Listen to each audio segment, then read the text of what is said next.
Hello friends, कैसे हैं आप सब। उम्मीद करते हैं दोस्तों आप सब बहुत अच्छे होंगे। आप सभी का बहुत बहुत स्वागत है आपके अपने चैनल एजुकेशन 24/7 में। दोस्तों इस वीडियो में हम डिस्कस करने वाले हैं संपूर्ण सीटेट की क्लास के बारे में। जी हाँ दोस्तों, यहाँ से आपके जितने भी महत्वपूर्ण टॉपिकों से प्रश्न बनते हैं आपके CTET, UP TET, super TET and KVS में, सारे को हम इस वीडियो में डिस्कस करने वाले हैं। ठीक है, इसकी शुरुआत हम करेंगे बुद्धि से, जिसको इंग्लिश में कहते हैं दोस्तों इंटेलिजेंट। ठीक है, आइए देखते हैं कि इस टॉपिक से किस प्रकार से जो है प्रश्न पूछता है आयोग। ठीक है, पहला प्रश्न आपका बन सकता है दोस्तों कि बुद्धि बहुआयामी होती है। ये एक प्रश्न है दोस्तों, ये बन सकता है कि बुद्धि क्या होती है, पूछता है आयोग, तो आपको बताना है बहुआयामी होती है। ठीक है, दूसरा आपका पूछ सकता है कि बहुबुद्धि सिद्धांत का जो है प्रतिपादक कौन है। अगर प्रतिपादक पूछता है तो आपको हार्वर्ड गार्डनर लगाना है। ठीक है, किसका, तो वो बुद्धि का। ठीक है, बुद्धि के सिद्धांत के प्रतिपादक पूछे तो आपको हार्वर्ड गार्डनर लगाना है। ये आपको याद रखना है क्योंकि पिछले बार इस टाइप की प्रश्न बने थे। ठीक है, और बुद्धि से कैसे प्रश्न पूछा जा सकता है आइए देख लेते हैं। बुद्धि से और प्रश्न आपके ऐसे बन सकते हैं कि बुद्धि कितने प्रकार की होती है। आपको ये भी याद रखना है और आपको पढ़ के जाना है कि बुद्धि की संख्या कितनी होती है और कितने प्रकार की बुद्धि होती है, कौन कौन सी बुद्धि होती है। ठीक है, ये भी महत्वपूर्ण प्रश्न है आपके बनते हैं दोस्तों। ठीक है, और वहीं साथ ही साथ बात करें कि एक कारक सिद्धांत जो है किसने दिया था, अर्थात एक कारक सिद्धांत के प्रतिपादक कौन है पूछे तो आपको बीने लगाना है। ठीक है दोस्तों, द्विकारक सिद्धांत के प्रतिपादक कौन है ये पूछे तो स्पीयर जो है, मैन, ये हैं। इनको जीएस फैक्टर के नाम से भी जाना जाता है, इसको ये आपको याद रखना है। ठीक है, बहुकारक की बात की जाए तो बहुकारक सिद्धांत के प्रतिपादक कौन रहे हैं तो वो आपके थॉर्नडाइक जी हैं, आपको पता ही होगा। ठीक है, तो इसको आप जरूर पढ़ के जाइए, यहाँ से प्रश्न आपके बनते हैं। एक कारक सिद्धांत पूछे तो विने, और द्विकारक सिद्धांत तो स्पीयरमैन ने, जिसको जीएस फैक्टर के नाम से भी जाना जाता है। बहुकारक की बात की जाए तो थॉर्नडाइक, जिन्होंने जो है अपना प्रयोग बिल्ली पे किया था। ठीक है, आगे बढ़ते हैं, आगे देखते हैं कि बुद्धि से किस टाइप के प्रश्न और बन सकते हैं आपके सीटेट यूपीटेट में। ठीक है, तो बुद्धि लब्धि ज्ञात करने का सूत्र, ये तो आया था अभी पिछले बार जो यूपीटेट हुआ था उसमें एकदम डायरेक्ट ये प्रश्न पूछा था दोस्तों कि बुद्धि लब्धि ज्ञात करने का सूत्र क्या होता है, वो आपको बताना है। ठीक है, कभी कभी आईक्यू पूछ सकता है तो ये आप कंफ्यूज बिल्कुल मत होइएगा, आईक्यू इसकी इंग्लिश होती है। ठीक है, कभी कभी बुद्धि लब्धि न बोलकर आईक्यू बोल देता है, तो आपको बिल्कुल भी कंफ्यूज नहीं होना है। ठीक है, बुद्धि लब्धि को ही आईक्यू बोला जाता है। ठीक है, अगर इसके सूत्र की बात की जाए तो मानसिक आय बटे वास्तविक आय होता है इंटू 100 होता है। ठीक है, ये होता है क्या, बुद्धि लब्धि ज्ञात करने की सूत्र। ठीक है, नेक्स्ट आपका पूछ सकता है कि वाइगोत्स्की जो है, उन्होंने जो है सामाजिक विकास का सिद्धांत दिया था। ये आपको याद रखना है कि वाइगोत्स्की ने क्या दिया था, कौन सा सिद्धांत का प्रतिपादन किया था, तो सामाजिक सांस्कृतिक विकास का सिद्धांत। ठीक है, ये आपको याद रखना है।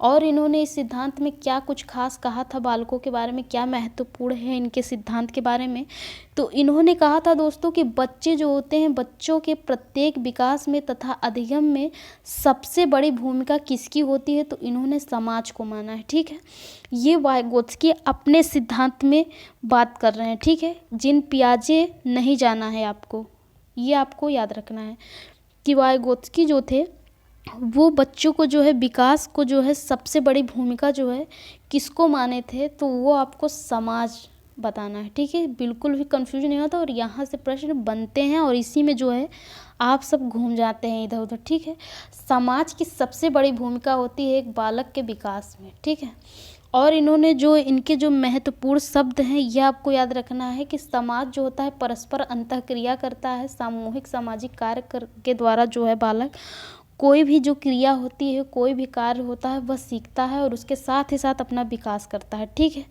सहयोगात्मक समस्या समाधान भी जो है किससे संबंधित है दोस्तों, तो ये वाइगोत्स्की से ही संबंधित है, आपको याद रखना है। बालक जो होते हैं अपने समूह का सक्रिय सदस्य किस जो है अवस्था में हो जाता है, ये महत्वपूर्ण प्रश्न है, ये पूछता है। ये आपका जो है सीडीपी का पोर्शन है दोस्तों और महत्वपूर्ण पोर्शन है, ये जो है आपका पूछ सकता है। ठीक है, इसलिए पेडागोजी के स्वरूप ये प्रश्न बनता है, आपका हर बार बनता है, इसलिए आपको विशेष ध्यान देने की आवश्यकता है कि बालक जो है किस अवस्था में जो है अपने सक्रिय सदस्य हो जाता है अपने समूह का, तो किशोरावस्था में जो बालक होता है वो अपने जो है समूह का सक्रिय सदस्य होता है। ठीक है, मतलब कि वह अपने कार्य को समझने लगता है और जो है उसका नेतृत्व करने लगता है धीरे धीरे। विकास को जो है बाल्यावस्था को और कौन कौन सी अवस्था कहा है, तो गिरोह अवस्था कहा है, गैंग एज कहा है, किसको कहा है, तो बाल्यावस्था को कहा है। ये आपको याद रखना है। ठीक है, बाल्यावस्था में जो है 3 नामों से जो है पुकारा जाता है। एक तो गिरोह की अवस्था, दूसरी गैंग एज, ये आपको याद रखना है, ये भी पूछा जा सकता है। ठीक है दोस्तों, बढ़ते हैं अगले सिद्धांत की ओर। अगला सिद्धांत है वो अभी तक आपने पढ़ा था, जिन पियाजे के बारे में नहीं था वो वाइगोत्स्की का सिद्धांत था। यहाँ पर हम डिस्कस करेंगे जो होगा वो जिन पियाजे का सिद्धांत होगा। ये शॉर्ट में नोट्स है दोस्तों, जो जो प्रश्न आपके बनते हैं, जहाँ जहाँ से बनते हैं वो हमने आपके लिए ले आया है, इसलिए आप सब इसको ज़रूर देखिएगा। शॉर्ट नोट्स है, काफ़ी ज़्यादा महत्वपूर्ण नोट्स है और एकदम सटीक सारे जो है प्रश्न बनाए गए हैं जो कि यहीं से बनते हैं और यही सब पूछा जाता है। ठीक है, यही में जो है आप सब कंफ्यूज हो जाते हैं। जिन पियाजे की बात करें तो इन्होंने अवस्थाओं को 4 बताया है। इनकी जो सिद्धांत है संज्ञानात्मक सिद्धांत में जो है इन्होंने अवस्थाओं का वर्णन किया है और 4 अवस्थाएं होती हैं। शायद हमने इस सिद्धांत को पहले ही पढ़ा दिया है, लेकिन ये हम रिवाइज के तौर पर आपको फिर से एक वीडियो दे रहे हैं। ठीक है दोस्तों, तो इन्होंने 4 अवस्थाओं का जो है जिक्र किया है अपने सिद्धांत में, संज्ञानात्मक सिद्धांत में। ठीक है, तो आपको ये याद रखना है कि ये अवस्थाएं कौन कौन सी हैं और इसकी एज क्या है और इसमें जो है बालक क्या क्या सीखने का प्रयास करता है, क्या क्या जानने लगता है, क्या क्या क्रियाएं करने लगता है। ठीक है, तो हम पहली अवस्था से इसकी शुरुआत करेंगे। पहली अवस्था है इंद्रियग्रामक अवस्था, जो कि जन्म से 2 वर्ष तक होती है बालक की आयु। ठीक है, इस अवस्था में जो बालक होता है वो संवेदनाएं और प्रतिवर्ती क्रियाएं करने लगता है। उसके अंदर वस्तु अस्थायित्व पाई जाती है और वह अनुकरण करने लगता है, खिलौने तोड़ने लगता है और खेलता भी है। ठीक है, ये आपको याद रखना है कि जिन पियाजे ने जो है 4 अवस्थाएं बताई हैं। पहली अवस्था है इंद्रियग्रामक अवस्था, जिसका वर्ष काल होता है जन्म से 2 वर्ष और इसमें जो बालक होता है कौन कौन सी क्रियाएं करता है, उसके अंदर जो है संवेदनाएं होती हैं दोस्तों,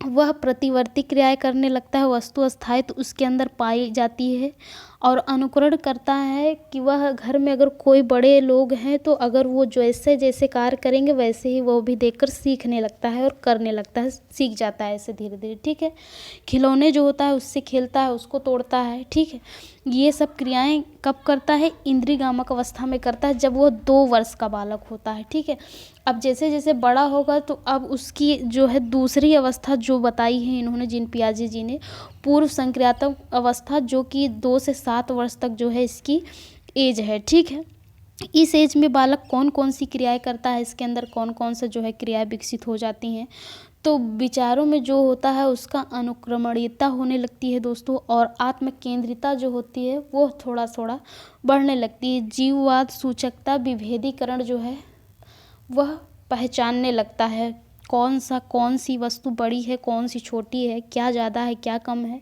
सब इन सब क्रियाओं को करने लगता है। किस अवस्था में दोस्तों, तो पूर्व संक्रियात्मक अवस्था में। ठीक है, जो 2 से 7 वर्ष की अवस्था होती है। ठीक है, अब जैसे जैसे बालक और धीरे धीरे बड़ा होता है तो वह पहुंच जाता है मूर्त संक्रियात्मक अवस्था में, जो इसका वर्ष काल होता है 7 से 11 वर्ष। ठीक है, वहाँ अभी आपने पढ़ा जैसे जैसे बालक बड़ा हो रहा है वैसे वैसे अवस्थाओं में जो है परिवर्तन हो रहा है, ये आपको याद रखना पड़ेगा। ठीक है, यहीं से सारे प्रश्न बनते हैं और ध्यान देना होगा कि किस अवस्था में कौन सी जो है क्रिया करने लगता है। ठीक है, तो ये मूर्त संक्रियात्मक अवस्था है 7 से 11, जो कि इसमें बालक जो होता है वह तार्किक चिंतन करने लगता है। ठीक है दोस्तों, तर्क वितर्क करने लगता है कि ये कैसे बनता है, ये कैसे टूटता है, इससे क्या होता है, बहुत सी जो है प्रश्न उसके मन में उठने लगते हैं और वो पूछता भी है, मूर्त चिंतन करता है, जो भी चीज़ देखा उससे जो है घर में बड़े लोग जो होते हैं उनसे जो है पूछने लगता है। ठीक है, ये सब आपको ध्यान रखना है कि मूर्त चिंतन और तार्किक चिंतन किस अवस्था में बालक करने लगता है जिन पियाजे का, तो आपको मूर्त संक्रियात्मक बताना है और इसकी जो एज काल होती है 7 से 11 वर्ष होती है। ठीक है, गणितीय संक्रियाओं का ज्ञान भी जो है इस अवस्था में जो है बालक करने लगता है। अब जैसे जैसे और धीरे धीरे वह बड़ा होने लगता है तो वह पहुंच जाता है अमूर्त अर्थात अनौपचारिक जो है संक्रियात्मक अवस्था में। ठीक है, तो इसकी जो एज होती है वो 11 से ऊपर हो जाती है, 11, 12, 13 चली जाती है, ठीक है। तो ये चौथी अवस्था है जीन पियाजे जी की। इसमें जो बालक होता है उसके अंदर कौन कौन से विकास होते हैं, कौन कौन क्रिया करने लगता है। तो इसमें जो है दोस्तों अमूर्त चिंतन करने लगता है। अमूर्त का मतलब होता है जो दिखाई नहीं देती, ठीक है। जो वस्तु उसको दिखती नहीं है वह उसके बारे में भी कल्पना कर लेता है, सोच लेता है कि हाँ ये वस्तु ऐसी होगी, ठीक है। उसके बारे में भी सोच समझने लगता है, कल्पना करता है। संज्ञानात्मक जो है अवस्था जो है इसमें जो है पाई जाती है, हर चीज़ खोजबीन करने लगता है। विकास में जो है परिपक्वता आ जाती है, चीज़ों को समझने लगता है कुछ, ठीक है, समझदार हो जाता है। इसमें जो महत्वपूर्ण प्रश्न होता है और जो पूछा जाता है खोज व निर्माण का सिद्धांत, ये महत्वपूर्ण है दोस्तों। स्कीमा जो होता है ये इसी में जो है जिन पियाजे ने बताया है इनकी अवस्थाओं में है जो पूछा जाता है। समावेश या आत्मसातीकरण जो होता है, समायोजन या अनुकूलन होता है, ये सब क्या किसके मतलब सिद्धांत में पाई जाती है। तो जीन पियाजे, ये आपको याद रखना है, ये महत्वपूर्ण है, ठीक है।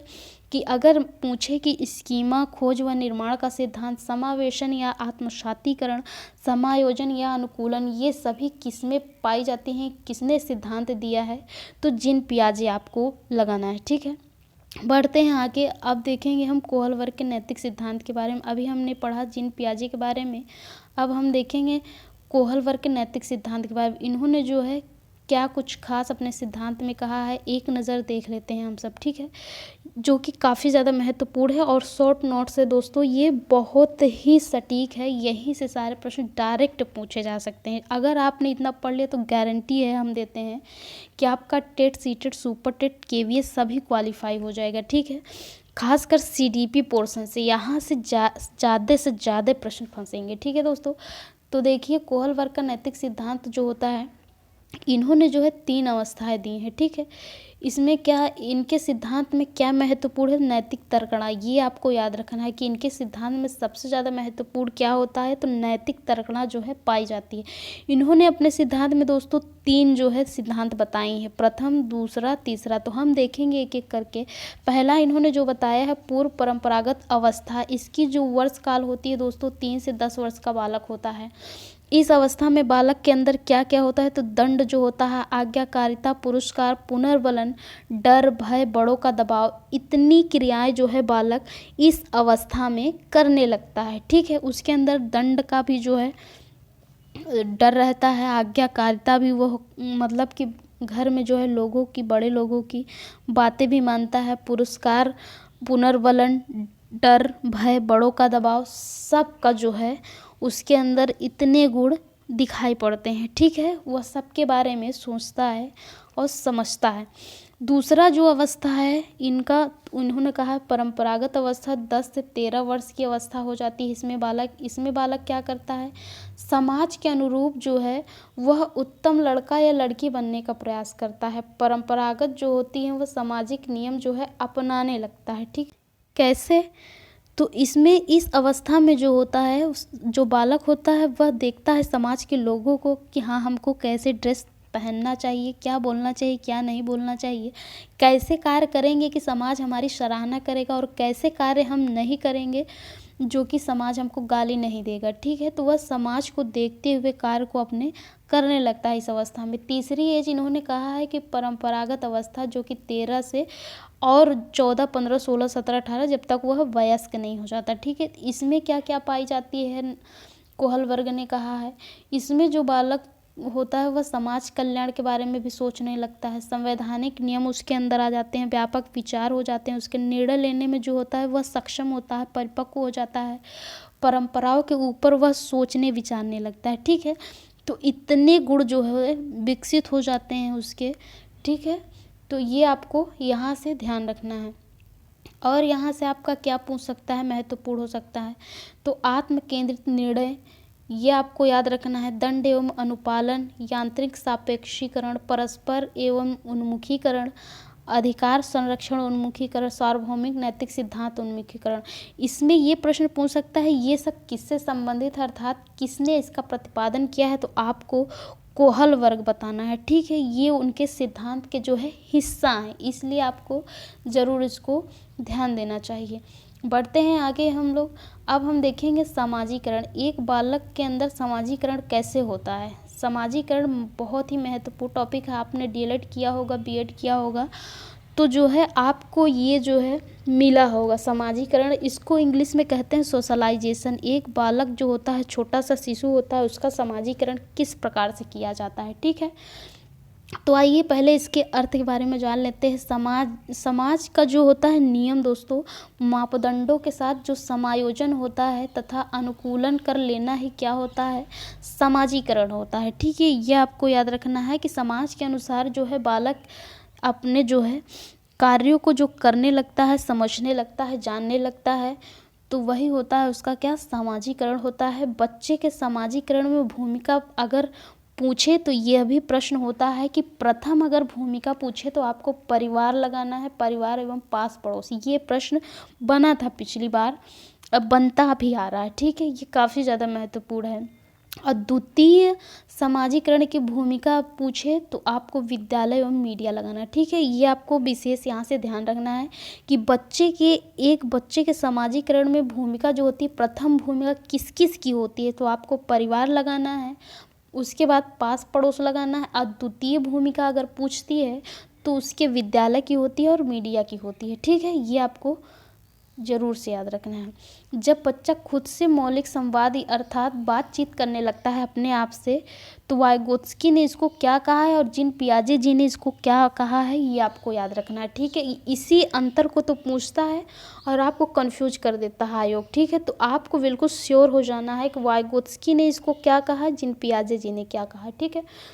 जब बच्चा अपने आप से खुद से बातें करने लगता है तो इसको वाइगोत्स्की ने कहा है कि वह बच्चा जो होता है वो वैयक्तिक वार्ता करता है, और इसी को जो है जीन पियाजे जी ने कहा है कि अहम केंद्रित वार्ता करता है। यहीं से जो है आपके सीटेट में प्रश्न घुमा फिरा के बनता है, ठीक है। जैसे आपने पढ़ा भी होगा पिछली बार, जिन्होंने दिया था कुछ नंबरों से रह गए उन्होंने प्रश्न उठाकर देख लीजिए आप सब। उन्होंने पढ़ा होगा कि जैसे आपने ऐसे प्रश्न आता है कि मीना अपने आप से बात करते हुए ये कार्य कर रही थी, ठीक है।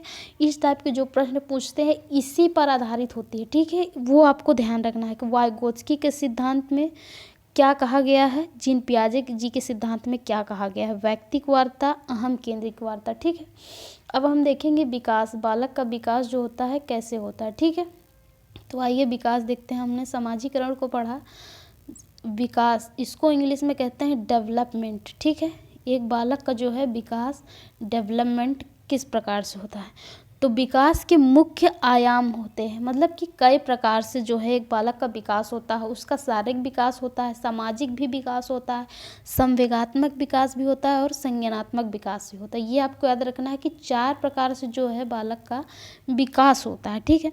सभी प्रकार के विकास एक दूसरे से जो है अंतः संबंधित है, मतलब होते तो ये 4 प्रकार से हैं लेकिन एक दूसरे से सभी विकास जो है जुड़े होते हैं, ठीक है, तथा जो है बालक के ऊपर प्रभाव डालते हैं। ये आपको यहाँ से इतनी जानकारी मिल जाती है और ये खास भी है, जरूरी भी है, आपको ध्यान रखना है, ठीक है दोस्तों।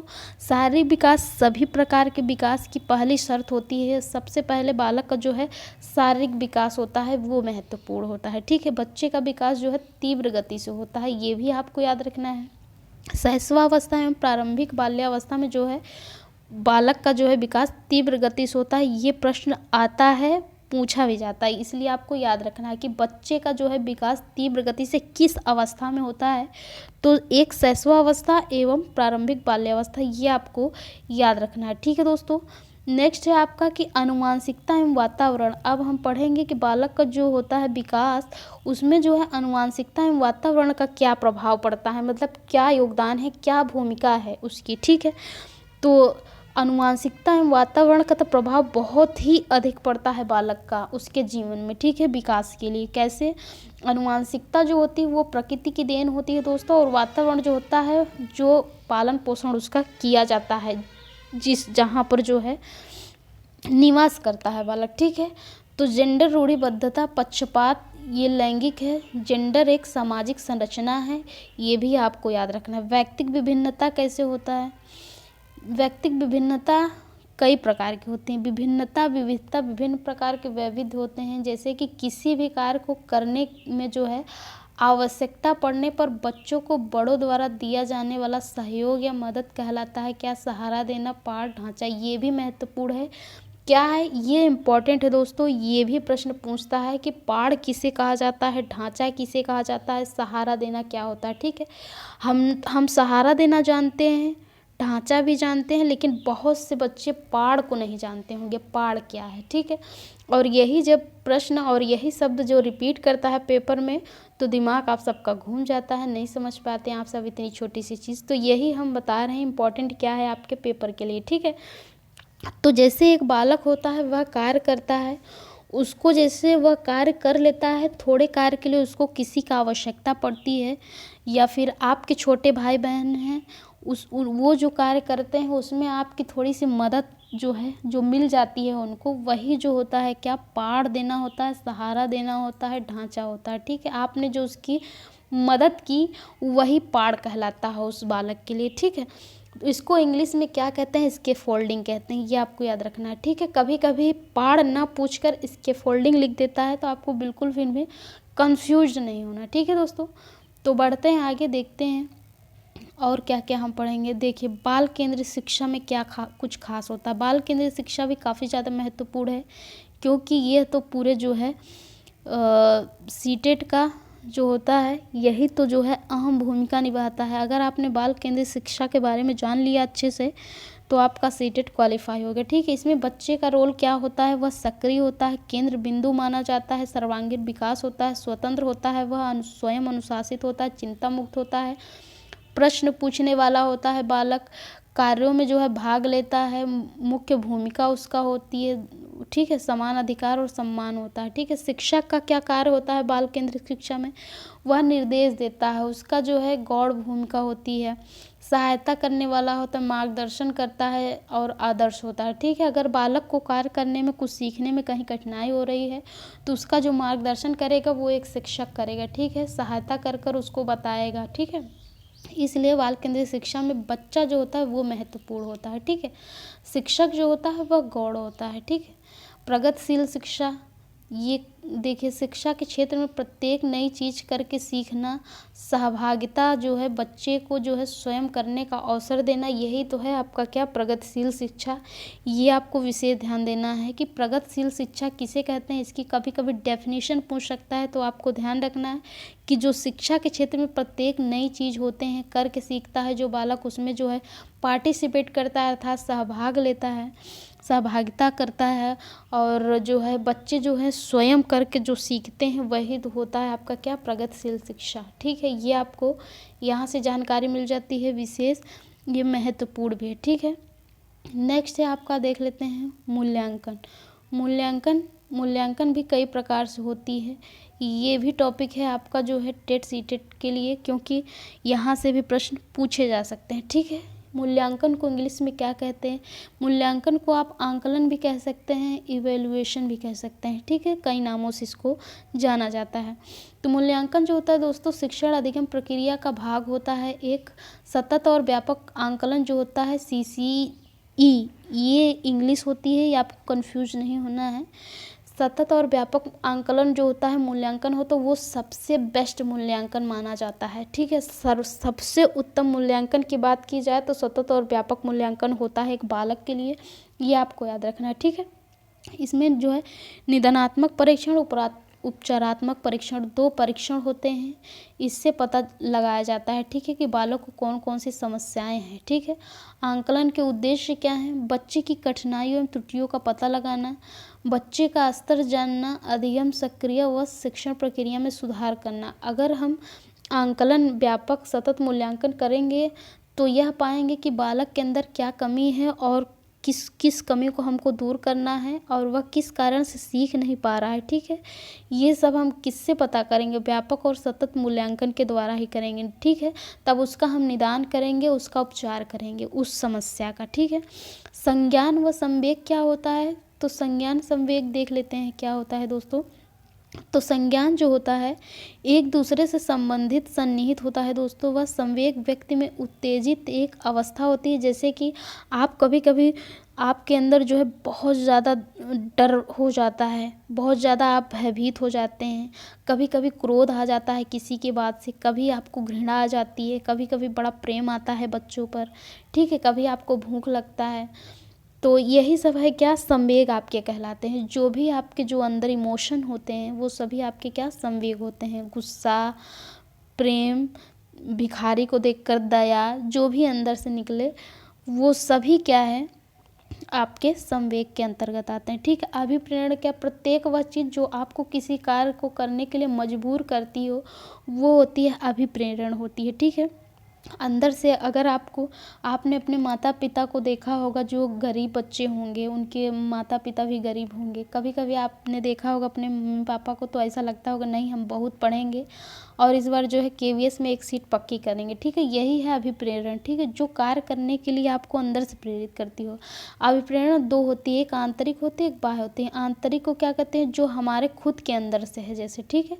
और बाह्य क्या होती है, बाहरी चीज़ें या दूसरों के द्वारा जो मिलने वाली प्रेरणा होती है, जैसे गुरु होते हैं, शिक्षक होते हैं, आपके माता पिता होते हैं, कहते हैं बच्चा पढ़ लो, ये करोगे नहीं तो ऐसे ही घूमते रह जाओगे, तो वो बाहरी होता है, ठीक है। ये आपको है। पुनर्वलन क्या है, आंशिक पुनर्वलन सतत से जो है पुनर्वलन से ज़्यादा प्रभावी होता है क्या, आंशिक जो है पुनर्वलन, ठीक है। ये भी आपको याद रखना है कि आंशिक पुनर्वलन जो होता है वह सतत पुनर्वलन से ज़्यादा प्रभावी होता है, कभी कभी और लगातार, ठीक है। ये आपको ध्यान रखना है। तो इतनी थी आपकी ये वीडियो, कैसी लगी आप सब ज़रूर बताइएगा। अच्छी है तो आप सब अपने दोस्तों के साथ ज़रूर शेयर करिए ताकि इसका लाभ वो सब भी ले सके, ठीक है। और बताइएगा आपको ऐसी ऐसी वीडियो चाहिए तो कमेंट बॉक्स में ज़रूर बताइए, ठीक है। तब तक के लिए पढ़ते रहिए अच्छे से, मस्त से मुस्कुराते रहिए। मिलते हैं आपसे नेक्स्ट वीडियो में, ठीक है दोस्तों।